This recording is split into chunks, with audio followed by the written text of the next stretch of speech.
E agora eu vou apresentar para vocês a seguinte convidada. Ela é professora, graduada em História e pós-graduada em Literatura Portuguesa. Ela é a deputada mais jovem de Santa Catarina, autora do livro Feminismo, Perversão e Subversão, também apoiadora do programa Escola Sem Partido. Com vocês, Ana Campagnolo.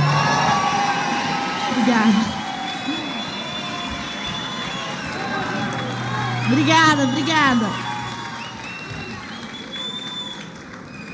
A última vez que gritaram meu nome assim foi me xingando. Não sei nem o que eu faço. Obrigada, pessoal. Uma satisfação estar aqui com vocês. Bom, nós vamos falar rapidinho sobre marxismo e feminismo. De novo. Bom, eu fiquei por último, esse que sobrou para mim, né? Eu vou ter que repetir algumas coisas. Mas, voltando lá no passado, a gente tem o século XIX. E no século XIX, Marx e Engels apresentam uma doutrina que nós conhecemos como marxismo.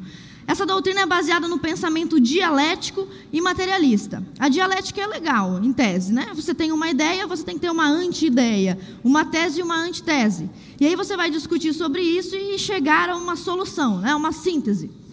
O marxismo aplicou essa ideia de dialética casou essa ideia com o materialismo, ou seja, o que importa, os seres humanos, o que eles são, dependem de onde eles trabalham, do sistema de produção.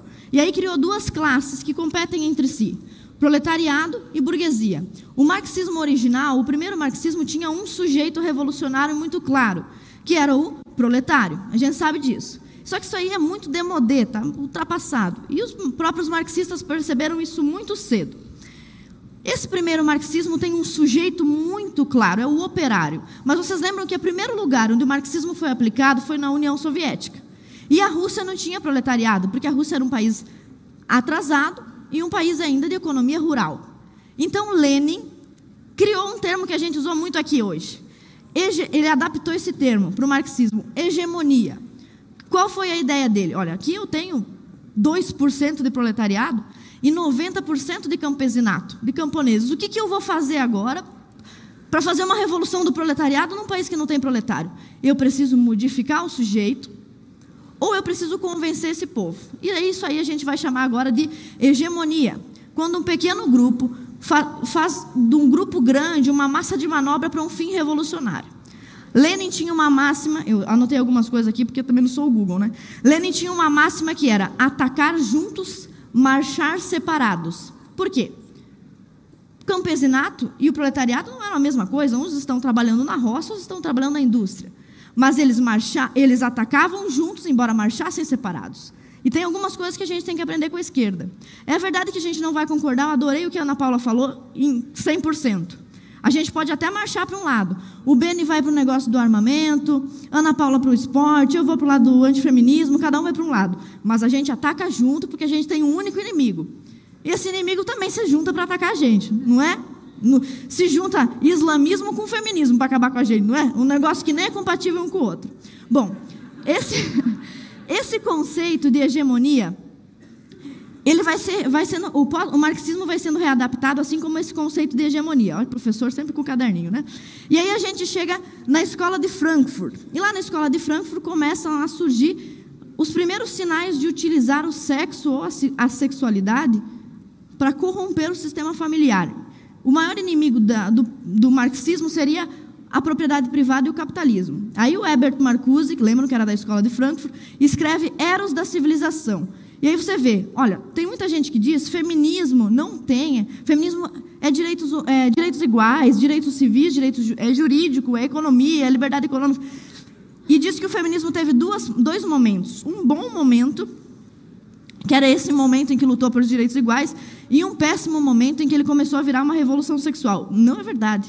Desde a escola de Frankfurt, desde Engels, o feminismo sempre foi revolução sexual. Bom, aí a gente tem a escola de Frankfurt, e depois da escola de Frankfurt vem o pós-marxismo, que se liga no seguinte: esse troço de sujeito não está funcionando, porque antes eram os camponeses, agora é o proletariado, só que o Brasil é um país especial. E aqui a gente criou um negócio que destruiu com o marxismo, que chama churrasco da firma. Não é? O que é o churrasco da firma? É o patrão paga uns litrão de cerveja, os funcionários dividem a carne, e ninguém está se matando, e o Marx fica bem louco no túmulo dele. Ou seja, esse negócio de definir o sujeito, o Brasil é especial, né?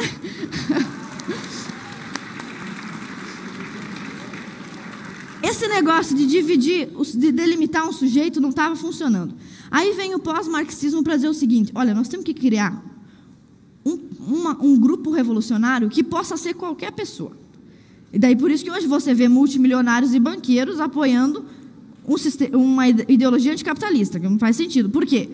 Porque o marxismo foi remodelado e agora ele não é mais um movimento que visa atacar política e economia. Ele visa atacar moral, religião, costumes, a sua família. É um novo modelo. E esses sujeitos são fluidos. Quer ver um exemplo? Em 1990, a década de 1990 começa e é o terror do comunismo. Acabou tudo ali. Por quê?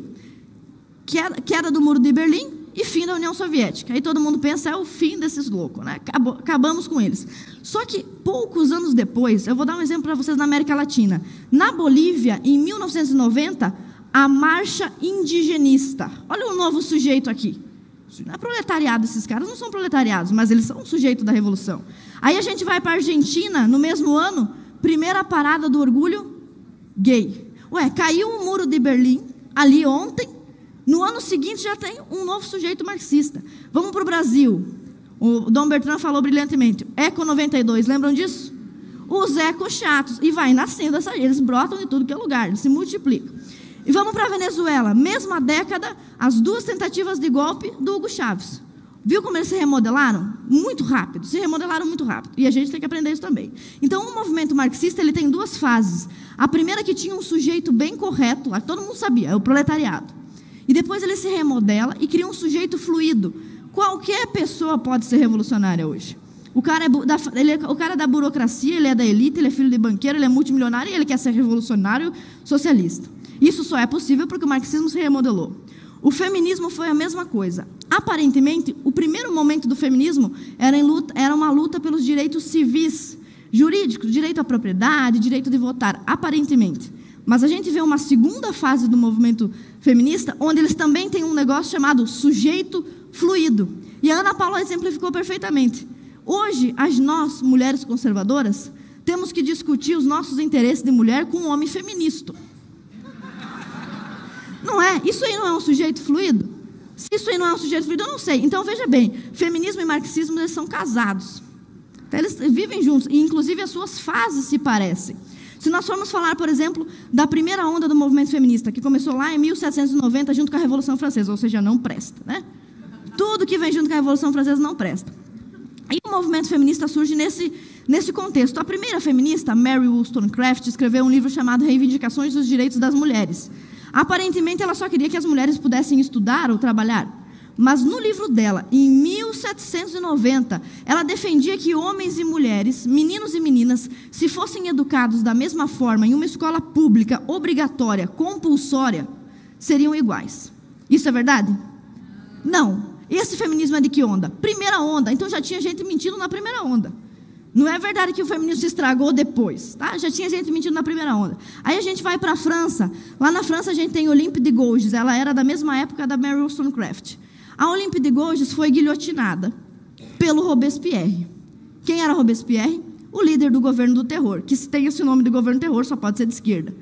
Então, os revolucionários de esquerda foram os responsáveis pelo assassinato da primeira feminista na França.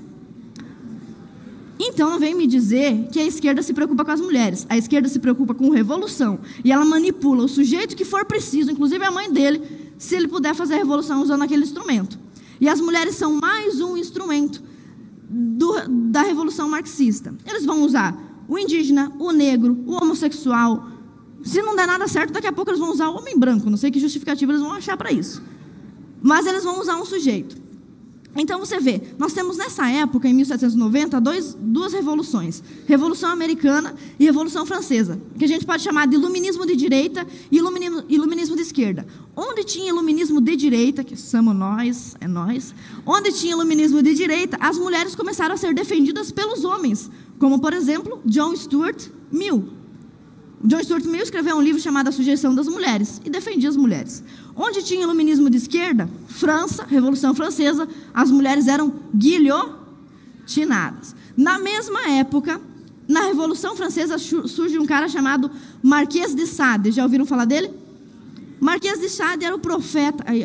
Tomara que não tenha crianças nos assistindo. Marquês de Sade era o profeta da masturbação, da pornografia e da misoginia. E ele é um dos grandes pais da Revolução Francesa, um mentor da revolução sexual, que começa já na primeira onda.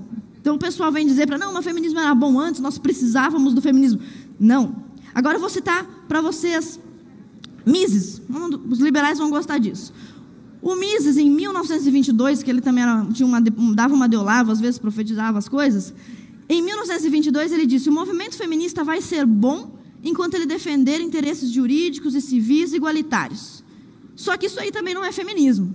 Isso aí é liberalismo. Então nós não precisávamos do feminismo porque nós tínhamos o liberalismo. Não precisávamos dele. E ainda o Mises vai além. Ele diz o seguinte, mas se o movimento feminista, olha a profecia, 1920, se o movimento feminista parar de lutar por direitos iguais e começar a contestar a natureza humana, então ele não será mais liberalismo, ele será socialismo. Socialismo é, em tese, contestar a natureza humana. Por exemplo, toda vez que você fala com um teórico socialista, ele quer construir uma nova humanidade, um novo mundo, um novo ser humano. Na linguagem de Hitler e de Stalin, o novo homem. Vocês lembram disso, né? Aprenderam isso no segundo ano do ensino médio. Então, o novo homem é a ideia do marxismo, do socialismo. E a nova mulher, que é não sei o quê, fluida, é a ideia do feminismo. Esses dois movimentos de esquerda que são casados, a ideia deles é destruir a identidade da mulher e, consequentemente, do homem, com a finalidade única de acabar com a propriedade, de acabar com a família e, assim, também destruir a propriedade privada. Eu não tive filho ainda, mas meu pai sempre disse que antes dele ter filho, ele gastava dinheiro no bar. Depois que ele teve filho, ele começou a economizar para deixar herança para os filhos.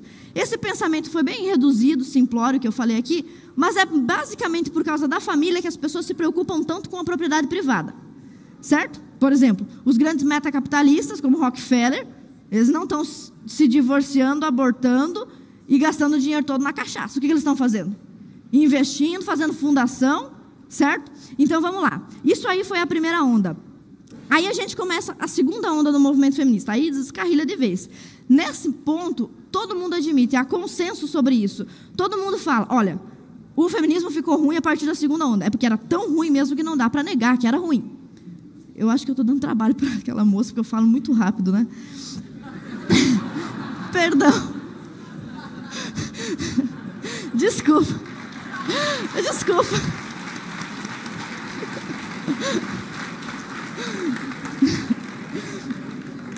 Eu vou tentar ser mais gentil com você, tá bem? Então, quando a gente chega na segunda onda, é escancarado que o movimento feminista não presta. Porque aí começa aborto, promiscuidade, divórcio e pedofilia.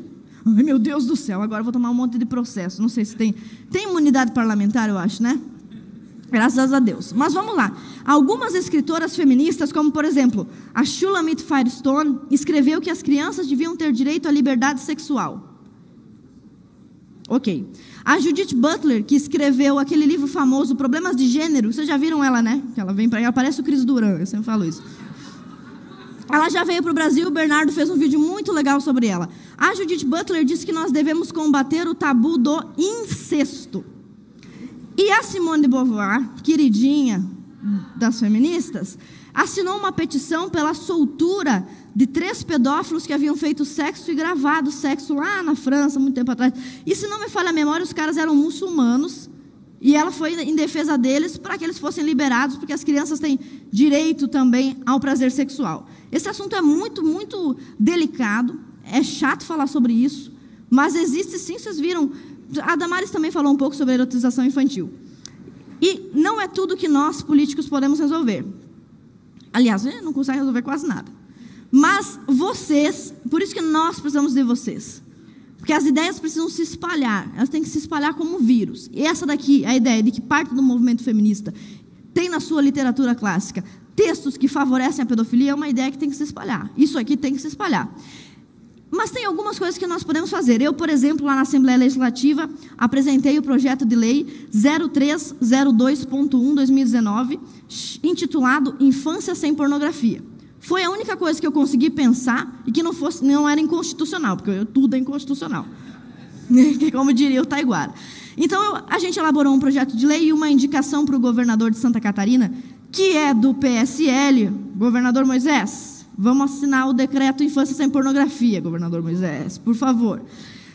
Nós indicamos isso e também fizemos um projeto de lei, porque já pensamos que o governador não vai querer se meter, né? O projeto de lei prevê que é proibido passar conteúdo erótico e pornográfico para crianças em sala de aula, em qualquer repartição do ensino que seja pública. Uma coisinha de nada, né? Mas é o que dá para fazer. E por isso que esse pouco que a gente faz aqui precisa ser reforçado pelo que vocês podem fazer aí. E o que vocês podem fazer aí é cultura e é espalhar ideias. Então, nessa mesma segunda onda, vem a Simone de Beauvoir como uma grande aliciadora de menores. Começa também a apologia do divórcio. Eu sou divorciada, eu sei que tu vai decepcionar muitos conservadores isso, mas a vida é a desgraça, né? E eu quero dizer uma coisa para vocês, não existe sofrimento maior na vida de uma mulher, e não sei, não de um homem, que eu acho que também, porque eles se perdem, botam todas as coisas dele dentro de umas caixas e ficam por aí bebendo, acho que deve ser ruim para eles também.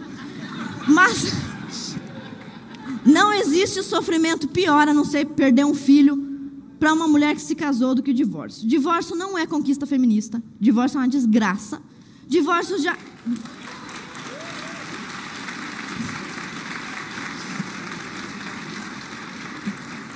Aliás, o divórcio também não é uma invenção das feministas. Moisés, está lá na Bíblia, Antigo Testamento, já concedia carta de divórcio. Isso não é conquista. Sabe, conquista é casar com uma pessoa e ficar com ela 30 anos, 40, 50. Isso aí que é conquista. E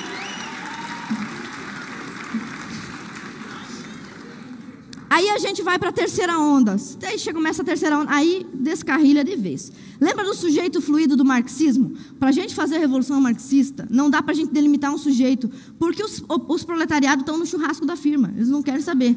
Então a gente vai ter que criar um novo sujeito, qualquer um que quiser, indigenista, MST, comunidade LGBT, vem todo mundo aqui para a revolução. O feminismo também começou o seguinte: primeiro ele defendia as mulheres. Agora não defende mais, porque não está dando conta, porque tem nós é mulher conservadora, nós gostamos de homem. Olha, se tem uma coisa mais bonita...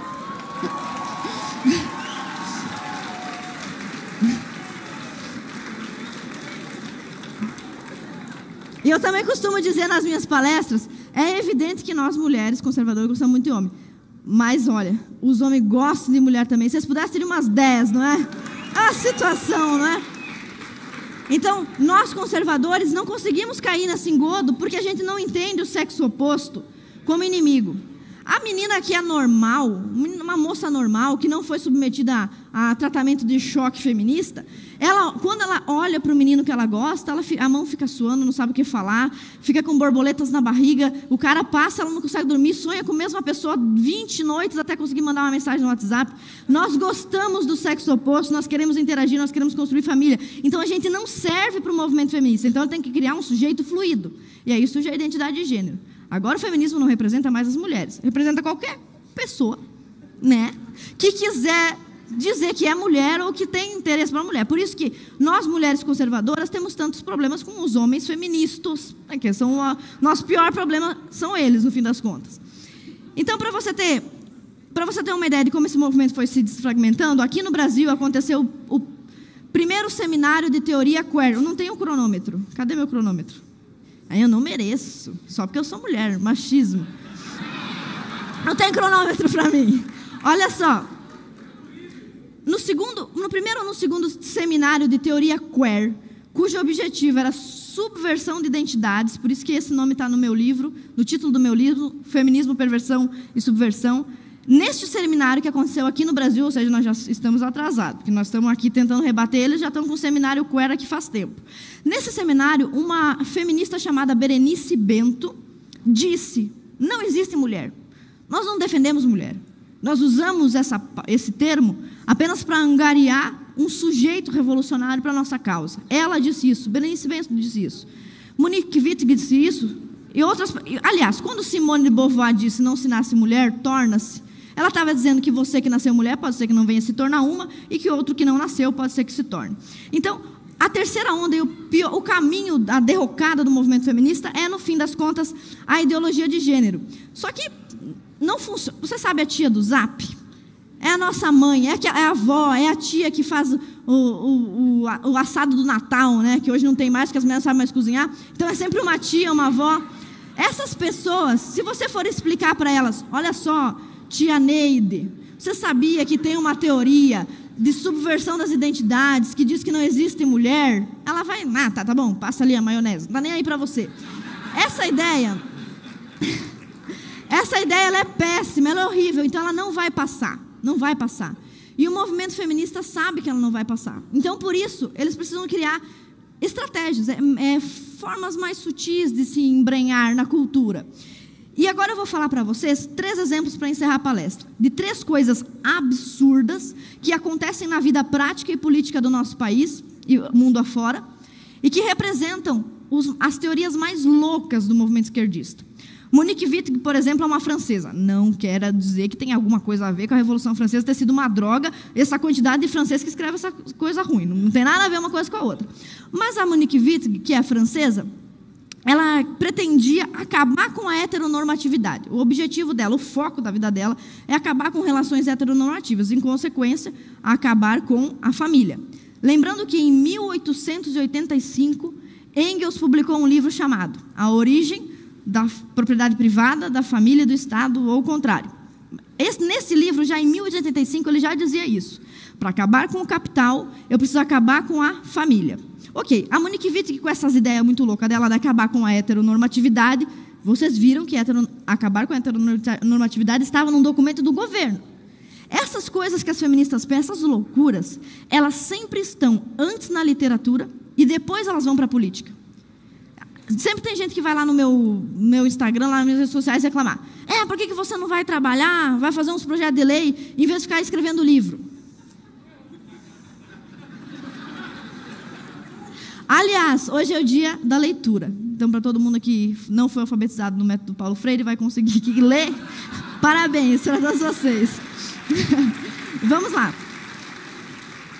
A gente já está acabando. Para terminar com o conceito de mulher e de heteronormatividade, a Monique Wittig, que é Pinel, ela tem 2 ideias principais. A primeira é um padrão lésbico, ou o lesbianismo por adesão. Nada contra lésbicas e homossexuais, a não ser por fatores religiosos e morais, nada contra. Mas a lésbica, ela tem atração sexual para uma pessoa do mesmo sexo e ela vai viver a sua vida assim.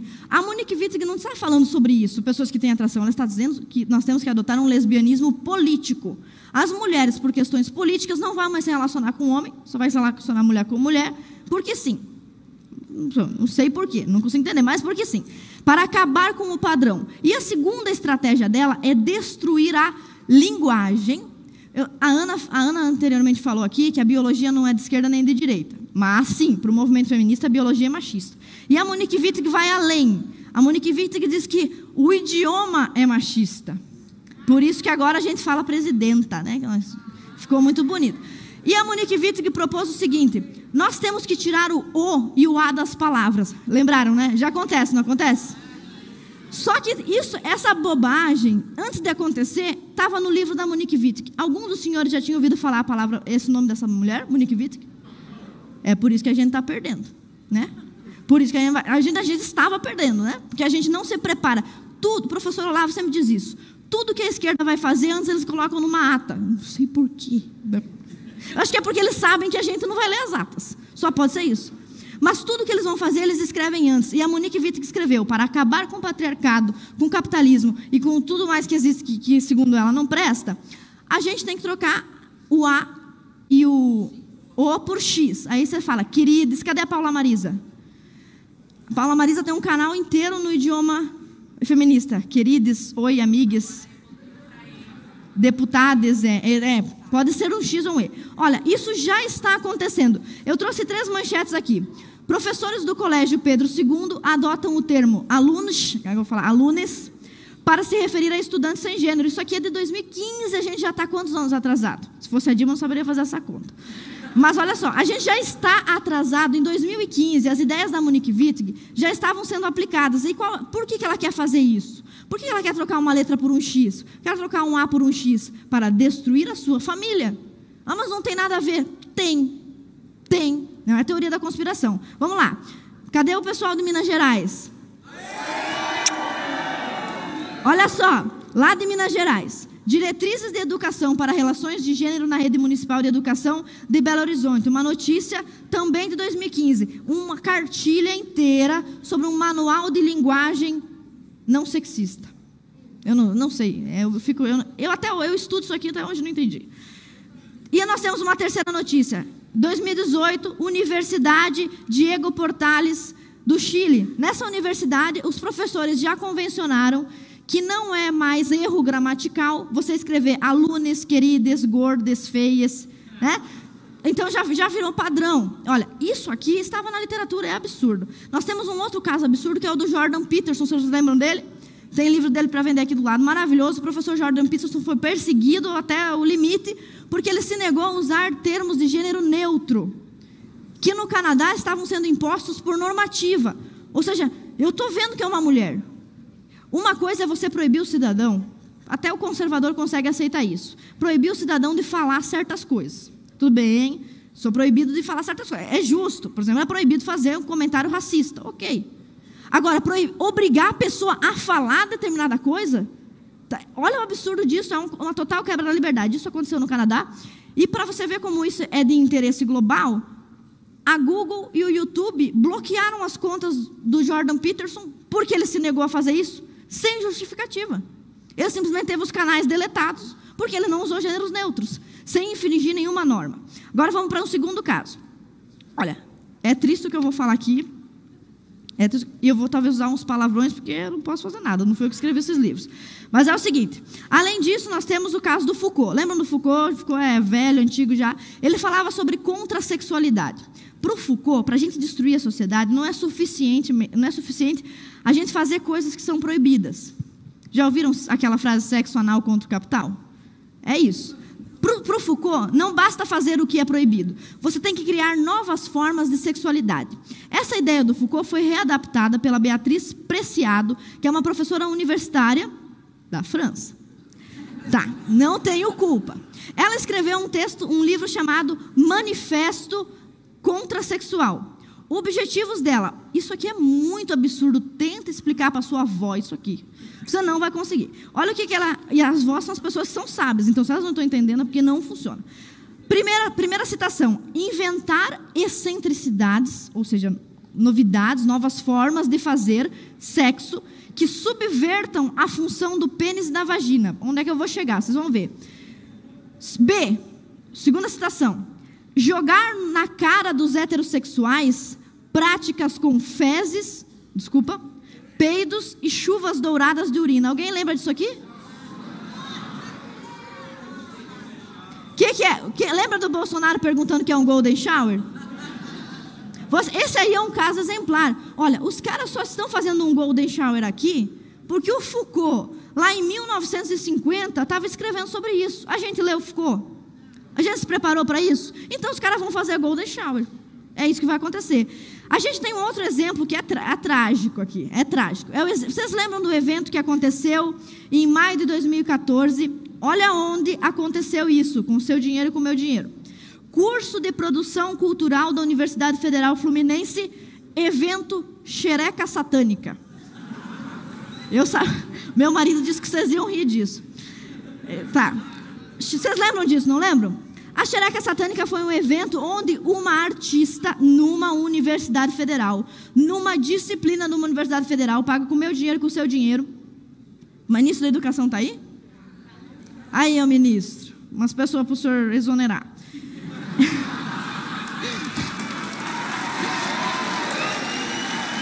Estou terminando.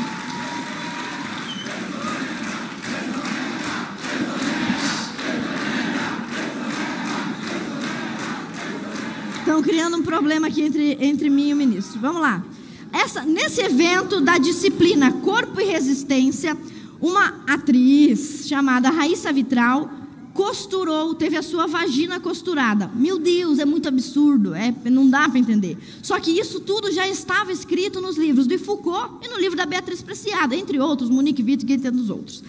Essa mesma cidadã, a Raíssa Vitral, foi aquela que, na ocasião em que o Papa esteve visitando o Brasil, em frente a uma missa que estava acontecendo em Copacabana, enfiou uma escultura católica na vagina. Vocês lembram disso?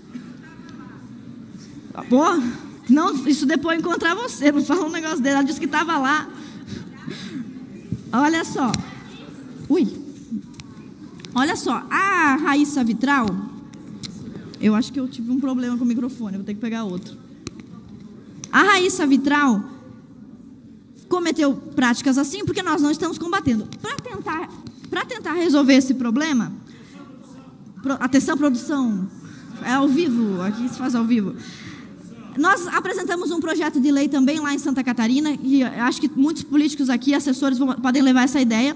Um projeto que proíbe o vilipêndio à fé católica e aos símbolos católicos, multando...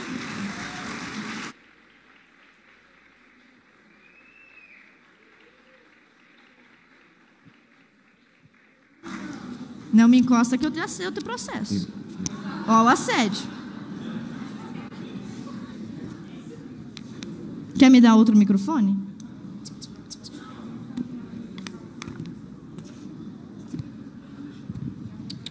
Ai, deu certo. Machista esse microfone. Vamos lá.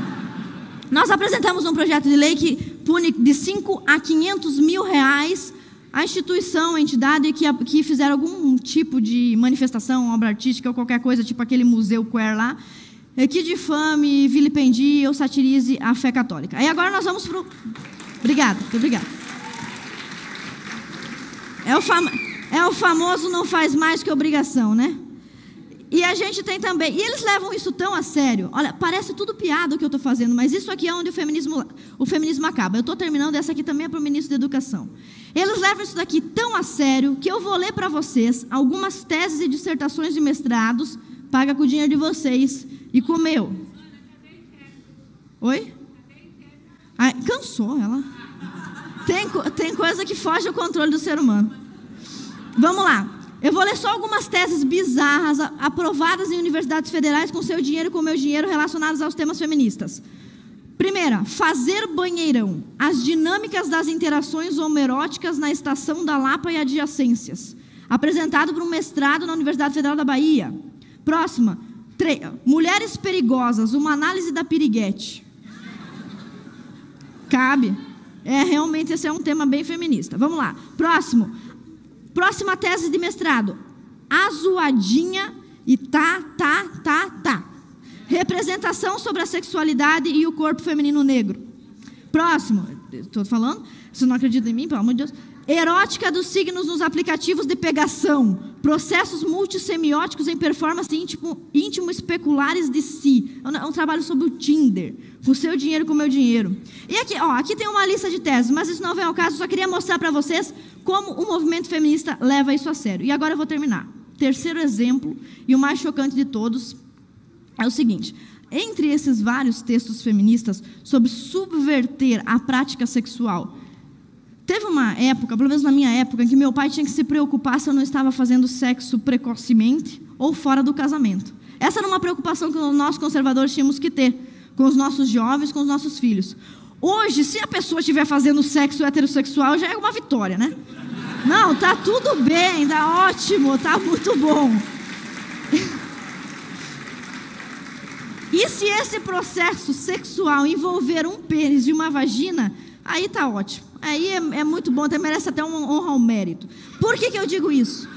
O movimento feminista, entre outros textos, eu vou ler isso bem rapidinho para você, é uma citação do livro Foucault para Encapuchadas, em espanhol, do coletivo Manada de Lobos. O movimento feminista pretende a renúncia de manter relações sexuais naturalizantes heteronormativas permitindo então a ressignificação e a desconstrução da centralidade do pênis no ato sexual. Ai, que bobagem. Fala isso para tua avó, não vai entender. O que eles querem dizer isso daqui é o seguinte: abolir todo tipo de prática sexual heteronormativa. Em substituição a isso, eles criaram um negócio que vocês vão lembrar, vocês já viram na universidade. Eu sei, já sei. Que é a última, 2 minutos. Que é o seguinte: fist fucking ou fisting. É uma categoria de pornografia que o movimento feminista incentiva, que nada mais é do que, desculpa que eu vou dizer aqui, um exercício de usar o punho e enfiá-lo no ânus ou na vagina. Mas, meu Deus, essa doida vem aqui no evento conservador falar esse monte de absurdo. Você achou absurdo, mas eu vou mostrar para você agora. Isso aqui é o chocante. E, não vou mostrar isso. Deus me livre.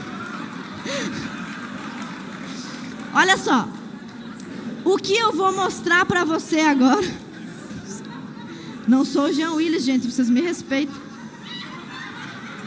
O que eu vou mostrar para vocês agora é um livro, leitura obrigatória, ó, Ministro da Educação, da Universidade Federal de Santa Catarina. Se o seu filho, adolescente, 16 anos, 17, jovem, quiser ingressar na Universidade Federal de Santa Catarina, ele vai ter que ler esse livro aqui. Angélica Freitas, O Útero é do Tamanho de um Punho. Agora eu vou ler para os senhores essa lindíssima poesia, que está dentro desse livro, leitura obrigatória para entrar na universidade em Santa Catarina. Era uma vez uma mulher, lembrem, isso está na literatura feminista, publicada há quanto tempo? 10 anos, 20 anos, ninguém fez nada, olha o que acontece. Era uma vez uma mulher que não perdia a chance de enfiar o dedo no ânus, no próprio ou no dos outros. O polegar, o indicador, o médio, o anular ou o mindinho, me lembro do Lula nesse trecho. Sentia-se bem com o mindinho nos outros. Esse aqui é um dos poemas. O outro que o seu filho tem que ler para entrar no vestibular.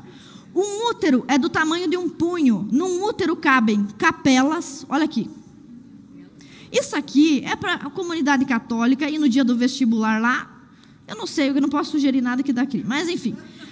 Cabem bancos, hóstias e crucifixos. Cabem padres de pau murcho, desculpa, estou lendo o que está aqui. Cabem freiras de seios quietos, cabem as senhoras católicas que não usam contraceptivos, cabem... E aí continua. Página 61. Leitura obrigatória na Universidade Federal de Santa Catarina. Ok?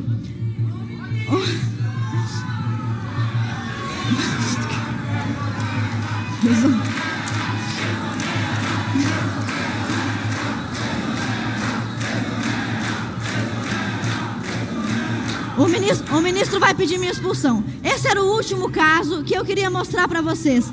Todo tipo de absurdo feminista, se não for combatido quando ainda é uma semente, vai acabar se tornando prática.